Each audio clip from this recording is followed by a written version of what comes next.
Yo ahí los escucho bien. ¿Me escuchan a mí? Sí, fuerte y claro. Vale, profe, habrá posibilidad quizás de poner la cámara hacia allá, se siente que le hablo solo haciendo así. ¿Quiere ver el público? Vale, sí. Bueno, buenos días. Hola, profes, estudiantes. Qué bonito volver a verlos, a ver de ustedes. Y pues nada, agradecerles también la invitación a ser parte de esta charla. Obviamente a los que organizaron la Semana LAP y a toda la línea de investigación, ¿no? Bueno, frente a la pregunta que estaba impuesta y lo que escribí yo como aporte para el libro, pues yo quisiera empezar precisamente hablando de cómo está redactada la pregunta, ¿no? Con lo de cómo la cultura visual se alimenta de. Y yo me inscribo un poco también en lo que el profe Raúl estaba mencionando en el inicio de su intervención, y es que pareciera muchas veces que las discusiones sobre cultura visual y muchas otras disciplinas, subdisciplinas y ciencias es pensar en que nacieron solas y morirán solas, ¿no? Que no hay ningún diálogo con otras. Sin embargo, si nosotros nos ponemos muy minuciosos con ese verbo, ¿no? Alimentarse de, pareciera que estamos formulando la pregunta de la misma manera, como quienes están pensando en la cultura visual que toman de otras. Precisamente mi capítulo del libro lo que busca es mostrar un poco cómo en la historia del conocimiento, de las disciplinas y demás, todo termina siendo un continuo en el que diferentes disciplinas se van convirtiendo en otras, ¿no? No me interesa hacer un trabajo histórico y decirle a las personas, es que la cultura visual tiene su inicio en la antropología clásica, sino más bien decirles, bueno, aquí hay un pilar, pero ese pilar no quiere decir que los encargados de los estudios audiovisuales hayan nacido aislados de todos y lo que están haciendo es algo así como apropiarse de otros aportes, sino todo lo contrario. Algunos dirían que mi propuesta en ese capítulo es decir que la antropología fue formando nuevos investigadores y científicos sociales que terminaron en algún momento convirtiéndose en estudiosos del audiovisual. Para mí esa es la punta, ¿no? Porque no veo que nadie haya arrancado las disciplinas científicas, vuelvo a decirlo, desde cero. Entonces la pregunta que estaba ahí sobre el verbo alimentar más bien sería ¿qué puntos coinciden entre la cultura visual como tal y la antropología, sobre todo social, que pues es mi campo de estudio y de trabajo? Es por eso entonces que decidí titular ese capítulo, también recuerdo el nombre, Antropología como pilar de la cultura visual, notas para recordar su relevancia dentro de los estudios audiovisuales. Si se dan cuenta, no apunto a decir que allí es en donde inicia, sino que hay puntos en común, los cuales vienen dando cuestiones en las cuales ustedes están inscritos hoy en día. Este texto lo escribí contando sobre todo en estudiantes que están explorando la cultura visual y que necesitan saber precisamente cómo esas relaciones interdisciplinarias. Y es que pues yo hago un recuento en todo el texto de cómo la antropología clásica, que pues varios de ustedes ya la conocerán, por allá con Marinov, que al inicio del siglo XX estamos hablando, es en ustedes 1910 al 20, donde yo estuve trabajando con Papúa Nueva Guinea, con toda esta gente de Nasamoa. Y ustedes no podrían decir, bueno, 100 años más o menos tiene de instaurada la teoría antropológica. Pero desde los mismos trabajos de Malinowski, ella estaba interesada, primero que todo, en describir las culturas. Esa palabra etnografía que ustedes también ya han visto varias veces y que hoy en día hablamos de etnografía fotográfica, etnografía documental, audiovisual, y bueno, la palabra etnografía sigue siendo utilizada hoy en día por los estudiosos de los audiovisuales y de la cultura visual. Entonces, por un lado, el enfoque etnográfico, es decir, narrar las maneras, costumbres y la forma en la que las personas viven, y también describir las distintas culturas, pues se convierte en un eje, a mi parecer, pilar al momento de estar hablando de cultura visual. Solo desde el nombre, ¿no? Cultura visual ya tiene, llamémoslo así, como la palabra en la que los antropólogos nos estamos matando la cabeza todo el tiempo, que es eso de cultura o culturas, y por otro lado, pues el enfoque metodológico de lo etnográfico. Entonces, el texto hace ese recorrido y va contando cómo hay ese paralelo entre los estudios audiovisuales con la antropología y la etnografía clásica.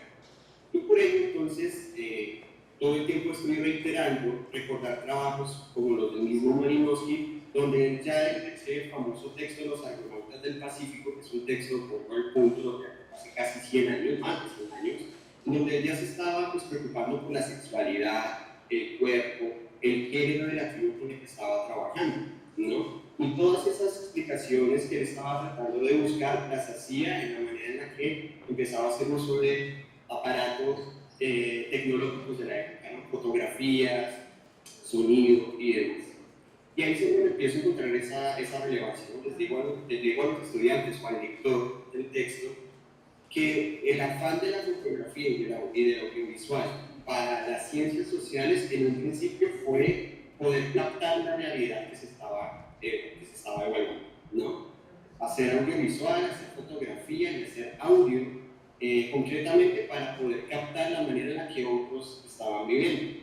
Pero como ya nosotros sabemos, vino toda esta crisis tiempo después, la crisis de la representación, ¿no? Desde en verdad ese audiovisual, esa fotografía o eso que se había creado por parte del científico social, era en verdad o correspondía fielmente a la manera en la que las personas estaban viviendo, ¿no? Y si ustedes acuden a los libros de los que les estoy hablando, el caso de Argonautas o la vida sexual de los salvajes del noreste de Amazonia, que es los textos de Malinowski, ustedes pueden encontrar pues, esos requisitos que él va haciendo. Y ahí es donde empiezan las críticas, ¿no? Como que bueno, pero de la manera en la que están dispuestos los aborígenes de estas islas, pues no se ven muy natural. Son esas primeras críticas que él empieza a recibir. Están posando. No está, o sea, es in situ, pero no es fiel a la cotidianidad. Ella empieza a crear todos estos tipos de crisis de representación que les estoy mencionando, pero sin dejar de lado que el audiovisual, la fotografía y demás empezaron de la mano con la antropología desde un mismo precursor, que es el caso de Malinowski. Y luego, voy avanzando en todo esto para ir demostrando cómo, por ejemplo, solo hasta finales de los 70 más o menos, después de Clifford Geertz y demás, llega el famoso giro interpretativista, ¿no? Y ya se entendía entonces que el científico social, y eso lo hacen chicas y chicos, muchos de ustedes cuando han egresado de un programa de artes visuales, por ejemplo.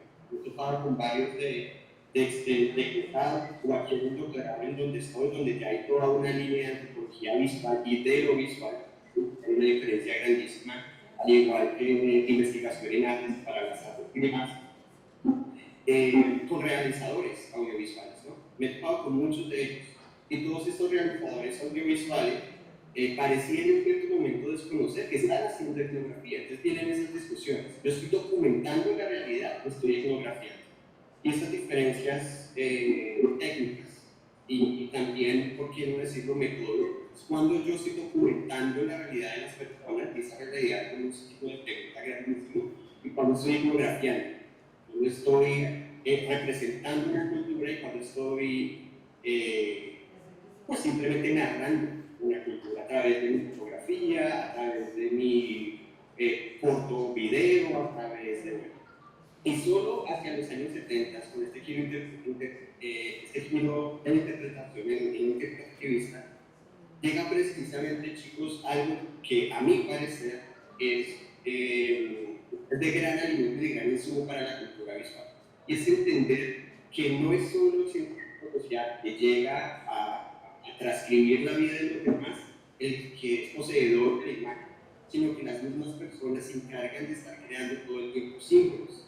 Esto ya lo había hecho Martin Harris hace los años 60 con su famosa conceptualización del animal artístico, que también Levi-Strauss lo había dicho mucho tiempo antes, pero no se había tomado tan en serio en el momento de los ejercicios etnográficos. Y es que las personas no solo utilizamos un lenguaje grafo o el articulado verbalmente, sino que somos animales artísticos. Y esos animales artísticos se traducen en que creamos símbolos, no solo de manera escrita, sino de muchas otras formas. Entonces ya deja de pensarse que todas estas creaciones simbólicas corresponden únicamente a un mito, que era pues, el afán de los antropólogos clásicos, ¿no? ¿Cuál es el mito fundacional detrás de esta imagen que tiene esta cultura o esta tribu? ¿Cuál es el mito tradicional que hay detrás de este tótem o detrás de este peinado? Sino cuáles son los usos simbólicos en la manera diaria en que las personas la usan. Y eso, pues, me remito precisamente a Lévi-Strauss como padre del estructuralismo, o uno de los estructuralistas más fuertes, que precisamente tiene mucho que ver con la semiótica, ¿no? Entonces acá es donde estoy mostrando precisamente en el texto de Miriam, acá empezamos a encontrar esa relación. No es que Lévi-Strauss sea específicamente antropólogo, bueno, su formación base es de filosofía, ¿no? Pero sabemos que acudió a la lingüística y concretamente a los sistemas semánticos y semióticos para tratar de interpretar unos mitos fundacionales. Les estoy hablando también de mitad del siglo pasado. Entonces todos esos apaños, ¿no? Precisamente de estar interpretando y de estar registrando la cultura, pues ya empieza a tener, llamémoslo así, un interés distinto en quién genera las imágenes. Y se es consciente directamente que las personas en nuestro diario vivir creamos símbolos todo el tiempo. Y ahí es en donde viene claramente el trabajo de Turner, todo el giro simbólico de tratar de entender cuáles son las funciones semánticas que tienen los objetos, las imágenes que crean las cosas. A mí lo que me interesa demostrar, ya para ir pues, finalizando lo que quiero mostrar respecto al texto, y pues espero que el texto salga y ustedes puedan revisarlo en algún momento, es que estas discusiones que existen actualmente y que les he oído a muchos de ustedes sobre cuál es el papel, por ejemplo, del producto audiovisual dentro de las sociedades y para la academia, tiene que irse por fuera de esa idea dual o lo veo como producto o como una representación. Porque precisamente los trabajos de Víctor Turner, cuando él se encargó de estar revisando buenas peleas de gallos entre comunidades africanas, porque a él no le interesaba concretamente simplemente fotografiar o hacer un video o decir el gallo por enfrente del otro mientras que las personas bailan alrededor, no, era simplemente una narración de la vida, que no era poder entender el sentido que le estaban dando las personas a la pelea de gallos, ¿no? Que es concretamente una de las objeciones más grandes que hay hoy en día cuando las personas se están preguntando sobre todo este cúmulo de imágenes y volvemos a la nivel artístico, todo este cúmulo de simbolismos que las culturas han venido creando, ¿no? Y que se han venido reconstruyendo. Es precisamente ese el objetivo del texto. Y creo que lo que busco es un texto muy corto, lo que busco no es hacer historia de la antropología y de la etnografía, sino decirle a quienes están pues, interesados en ver cuáles son los vínculos de la cultura visual con otros textos, es mostrar que hay una gran relación, hay una relación muy estrecha con la etnografía clásica y contemporánea y con los estudios semánticos y semióticos que se hicieron por el lado de los estructuralistas antropólogos. Ya al final del texto hablo precisamente de cómo todo este desarrollo lo están utilizando los medios audiovisuales como registro de la vida de nuestra comunidad. Lamentablemente en el texto no pudieron quedar las imágenes porque por copyright obviamente estaría yo utilizando las imágenes de Lévi-Strauss, las de Malinowski y demás, es muy complejo. Pero la invitación que queda en el texto procura la página tal del libro tal donde ustedes ven los registros concretos de cada uno de estos antropólogos. Y uno puede ver cómo se gira, ¿no? Donde el antropólogo es el que registra hasta cuando es el antropólogo el que entrega la cámara. Y eso es algo muy similar a lo que uno empieza a ver en estudiantes, por ejemplo, de la LAFA, de Salidas de Campo y demás, ¿no? Donde ellos estaban diciendo varias veces, yo quiero ir a registrar, pero en algún momento quiero hacer algo colaborativo. Todos esos términos de colaborativo y demás están también muy presentes en la antropología pues, contemporánea. Muchos de mis compañeros aquí en el doctorado están haciendo antropología clásica, etnografía clásica, se van a trabajar con grupos étnicos, pero su método siempre va a ser el trabajo colaborativo, y el registro fotográfico es el que tiene que ver ahí. Entonces, para mí es muy interesante ver cómo para la antropología se convierte simplemente en una técnica de recolección de datos. Entreguémosle a las personas una cámara y miremos ellos cómo narran su cotidianidad, y cómo, por ejemplo, en el campo de quienes están inmersos en las artes y la cultura visual, las discusiones van por otro lado, ¿sí? No es tan utilitario, sino que es mucho más, yo me atrevería a decirlo así, reflexivo. No quiere decir que la antropología contemporánea no lo sea, pero se deja claro que es una técnica, ¿sí? Ahí es en donde está el punto concreto. Y al final del texto, precisamente, después de estar haciendo este recorrido, menciono cómo existe hoy en día un afán grandísimo en diferenciar, por ejemplo, lo que viene siendo el cine etnográfico del cine documental, que también tiene que ver mucho con la fotografía etnográfica versus la fotografía documental. No les voy a dar aquí la diferencia, la idea es que pues, si sale, pues lo puedan ver y demás, pero son diferencias importantes, sí, son diferencias importantes.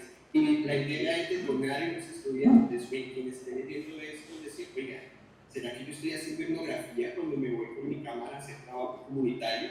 ¿O estoy documentando? Y eso lo recuerdo mucho en los trabajos de grado cuando yo hacía parte de la LAB, ¿no? Como cuando yo decía, yo voy a hacer un trabajo colaborativo documental, pero cuando uno miraba el resultado había hecho etnografía pura, ¿sí? A menos que estaría orgulloso de ese estudiante. Pero lo que yo voy más allá de decir es, hey, están haciendo antropología, o hey, están haciendo tal cosa. Es que es importante tener, como Paulo decía, esa apertura a saber que no es una cuestión de nichos y de decir, yo vengo de aquí, como si yo ya me hubiese constituido disciplinarmente sin ninguna otra manera. Una cosa muy importante del texto que apunta es que las personas quienes lo lean entendamos que en ese flujo de las ciencias tienen diferentes vertientes. Y claro, uno por lo general cuando lee un texto, cuando lee teoría, lo primero que resulta haciendo es quién lo escribió, qué formación tiene, ¿sí? ¿Cuál es esa mezcla, ese Frankenstein que tiene en la cabeza que terminó haciendo lo que está proponiendo? Y cuando uno mira a todos estos antropólogos clásicos, pues tienen este tipo de formaciones, ¿no? Lingüistas, filósofos, geógrafos, historiadores. Y cuando estamos hablando de cultura visual, aún más llena está la olla de disciplinas, ¿no? Y eso no quiere decir que sea simplemente una mezcla y un mozo que sale y ahí ya se creó. Las disputas son fuertes, ¿no? Pero no son solo disputas de quién creó esto o quién formuló este tipo de ideas, sino que son unas disputas mucho más de corte metodológico, ético, epistémico, que pues la idea es esa, en términos muy generales. Entonces, pues para concluir, la idea concreta del capítulo y de lo que yo siempre propuse dentro de la cultura, dentro de la línea de cultura visual aquí en la era pensarlos no solo el hecho de la transdisciplinaridad o multidisciplinaridad, como quisiéramos llamar, como esta es la conjunción de distintas maneras de ver, sino también entender que pues cada una de ellas ha venido dialogando, no simplemente abstrayendo de otros, sino también formándose de ellos. Entonces, la formación en ciencias sociales, en filosofía, en historia, en geografía, para personas que estén interesadas en cultura visual, a mi parecer, es más que importante, es esencial, porque precisamente si partimos de esa primera palabra, cultura, con todo lo que eso implica, pues es necesario poder tener todos estos prismas al momento de tratar de entender concretamente lo que nosotros queremos simbolizar a través de objetos, que bueno, ya sabrán ustedes, ¿no? Los objetos pues trascienden los artilugios audiovisuales o artísticos. Eso sería mi propuesta para ese libro de la línea. Y nada, muchas gracias. Bueno, profe, muchas gracias. Vamos a continuar con la profe Laura. Bueno, creo que ahí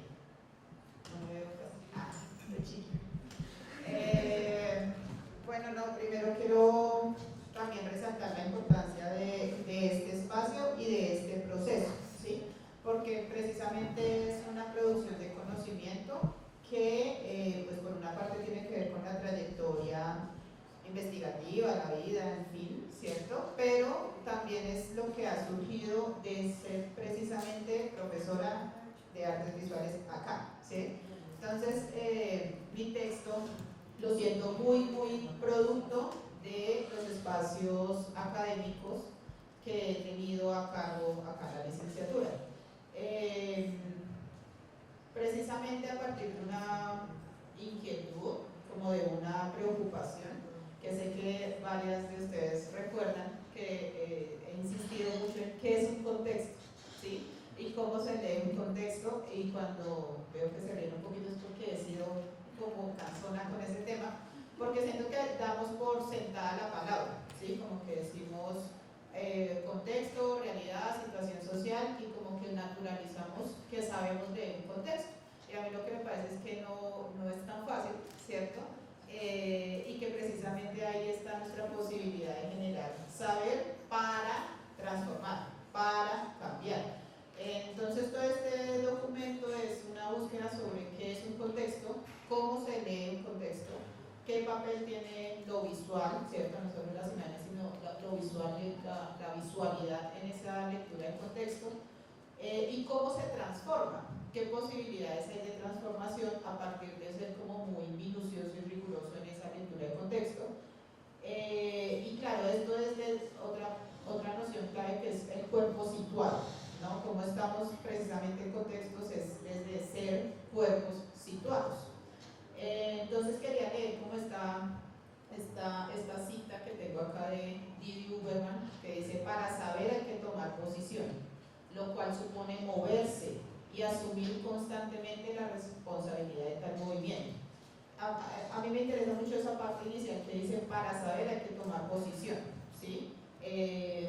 Posición como una postura crítica, como una persona que es capaz de tener un criterio frente a lo que está viendo, pero también me interesa eso de posicionarse, ¿no? Como cuerpo de tal cual, de estar, de caminar, de hablar, como esta noción también etnográfica, que nos hablaba un poco el profe Luis Daniel, de saber estar y de saber que estamos desde una posición, ¿sí? Entonces, para eso, pues empiezo como con una noción que viene de los estudios culturales. Esto está muy enmarcado en los estudios culturales, que es este tema del contextualismo radical, ¿sí? ¿Qué es lo que dice el contextualismo radical, o como su postura desde lo que ha sido los estudios culturales? Es: leamos y propongamos procesos que realmente surjan de los contextos, y no llegar, digamos, con las preguntas, con las teorías y todo elaborado previamente para intervenir los contextos, ¿sí? Sino que el contexto es el que nos debería decir qué es lo que tenemos que hacer, que pensar, que posicionar. Entonces eso creo que está bastante pertinente, y creo que pocas veces lo hacemos, ¿sí? Creo que muchas veces llegamos es con una teoría o un problema previo y lo ponemos en un lugar, y creo que, pues, claro, los espacios en los que he estado, por ejemplo, en Irak, les digo qué es lo que, cómo son, ¿no? ¿Cómo son esos niños? ¿Cómo está ese colegio? ¿Qué es lo que está pasando allá? No, son vulnerables. Entonces, por ejemplo, esa es una de las palabras. ¿Qué significa eso? ¿Sí? Además, son vulnerados por quién, ¿no? Ya me han escuchado eso, pero es como